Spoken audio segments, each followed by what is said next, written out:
बंगाल की मुख्यमंत्री ममता बनर्जी जमकर नरेंद्र मोदी पर बरसते हैं और कहते हैं कि इंडिया जो वर्ल्ड कप हारा है उसमें कहीं ना कहीं जो है अमित शाह के मनहूस चेहरा, नरेंद्र मोदी के मनहूस चेहरा के वजह से ही इंडिया जो है वर्ल्ड कप मैच हारे हैं। साथ ही साथ ममता बनर्जी यह भी कहते हैं कि अगर अहमदाबाद के जगह यह इंडिया का वर्ल्ड कप का फाइनल मैच कोलकाता में होता तो टीम इंडिया जरूर वर्ल्ड कप का फाइनल विनर होता, फाइनल विजेता होता। पश्चिम बंगाल की मुख्यमंत्री ममता बनर्जी लगातार जो है नरेंद्र मोदी पर, अमित शाह पर आरोप लगाते हैं। कहते हैं कि टीम इंडिया जो हारा ये गलती यह पापी का है। अब आप समझिए ममता बनर्जी पापी किसे कह रहे हैं। साथ ही साथ ममता बनर्जी यह भी कहते हैं कि स्टेडियम में पापी मौजूद थे। अब समझिए एक प्रदेश की, एक राज्य की मुख्यमंत्री की भाषाएं क्या है। आप समझिए बंगाल जैसे राज्य की मुख्यमंत्री हो ममता बनर्जी जी और भारत के प्रधानमंत्री को पापी कहे, भारत के गृह मंत्री को पापी कहे, ये कहां तक सही है।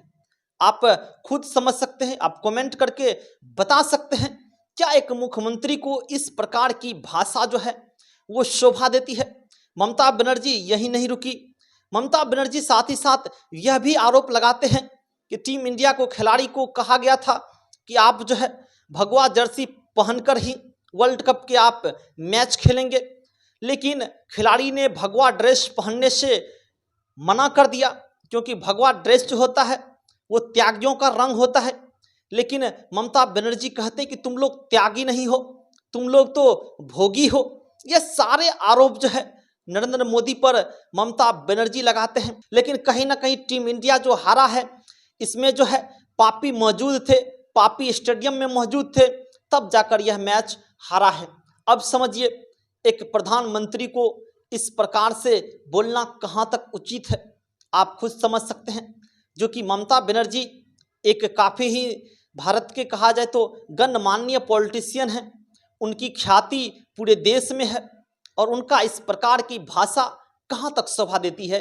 एक प्रधानमंत्री को आप इस प्रकार की अगर भाषाएं बोलते हैं तो शर्मिंदगी महसूस होती है। हम मानते हैं कि राजनीतिक पहलू है, हम मानते हैं कि 2024 में लोकसभा का चुनाव है, लेकिन इस तरीके का भाषाओं का प्रयोग नहीं करना चाहिए। और मुझे लगता है कि ममता बनर्जी जी को भी टीम इंडिया को सपोर्ट करना चाहिए क्योंकि टीम इंडिया ने पूरे देश को इंटरटेनमेंट किया है।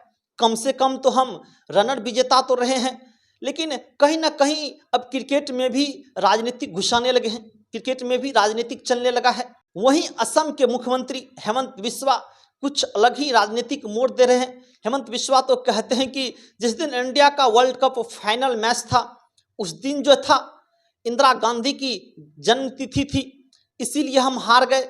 एक मनहूस व्यक्ति की जन्मदिन था, इसीलिए हम हार गए।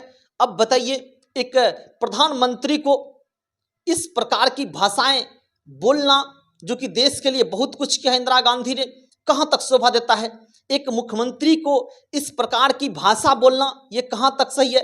हेमंत बिस्वा आप जो ये कर रहे हैं माननीय मुख्यमंत्री जी, ये गलत है। किसी भी प्रधानमंत्री के बारे में इस तरीके की भाषाओं का प्रयोग करना वो कहीं से भी सही नहीं है, ये गलत है। हेमंत बिस्वा के भी मैं बातों को खंडित करता हूं कि हेमंत बिस्वा जी आप गलत बोले। कहीं ना कहीं ममता बनर्जी जी आप भी जो बोले पापी बोले, आप भी गलत बोले हैं। फिलहाल इस पर आपका क्या राय है, आप कमेंट करके जरूर बताएं। धन्यवाद।